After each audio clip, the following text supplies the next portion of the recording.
Bismillahirrahmanirrahim. Assalamualaikum warahmatullahi wabarakatuh. Anak-anakku sekalian, hari ini kita berjumpa pada materi fikih kelas 5. Untuk tahun ajaran ini, Ustaz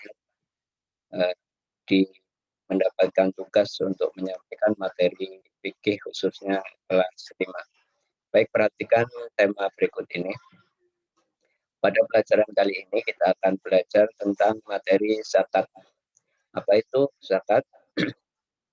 Sebelum kita belajar materi tentang zakat, ada tujuan pembelajaran yang harus Ustaz sampaikan supaya ketika kalian mendapatkan atau menerima video ini, apa yang harus dilakukan.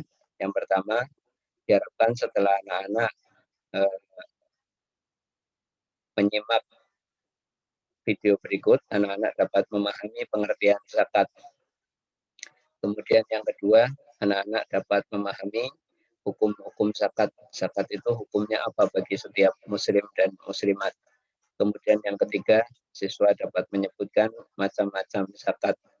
Kemudian yang kita masuk ke pengertian zakat. Apa sih pengertian zakat? Pengertian zakat kita bagi dua. Ada pengertian secara bahasa atau secara lughawi dan ada pengertian secara istilah atau pengertian secara syar'i. Kita bahas pengertian secara bahasa dulu. Pengertian zakat secara bahasa berasal dari kata zakah. Zakah itu artinya bersih, subur, dan berkembang. Karena demikianlah zakat. Orang yang zakat pada hakikatnya dia sedang membersihkan hartanya. Dia sedang membersihkan jiwanya. Orang yang zakat juga pada hakikatnya dia sedang menyuburkan hartanya. Tidak ada ditemui orang yang rajin zakat, rajin sodakoh, hartanya bertambah berkurang. Tidak ada. Justru semakin rajin zakat, semakin banyak sodakoh, justru akan subur dan berkembang. Makanya sebagaimana asal katanya, zakat itu berasal dari kata zakah, yang artinya bersih, subur, dan berkembang. Kemudian pengertian secara istilah. Pengertian secara istilah, zakat adalah mengeluarkan atau memberikan sebagian harta tertentu kepada orang yang berhak menerimanya dengan syarat dan ketentuan tertentu. Memberikan sebagian harta. Jadi zakat itu memberikan sebagian harta.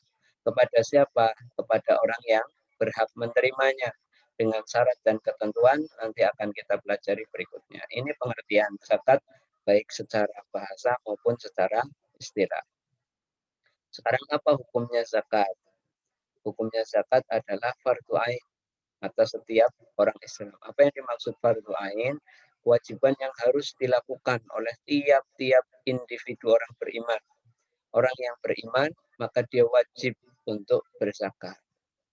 Nah, orang yang telah memenuhi syarat, rukun, serta ketentuan lain, sebagaimana surat An-Nisa ayat 77 yang menyebutkan bahwa kewajiban zakat adalah kewajiban tiap individu setiap muslim. Berikutnya, apa syarat zakat? Syarat-syarat zakat yang pertama, orang diwajibkan zakat itu kalau yang pertama dia seorang muslim atau beragama Islam. Kemudian yang kedua dia berakal sehat. Yang ketiga, harta yang dia zakatkan adalah miliknya sendiri, bukan milik orang lain. Yang keempat telah mencapai nisab atau batas minimal.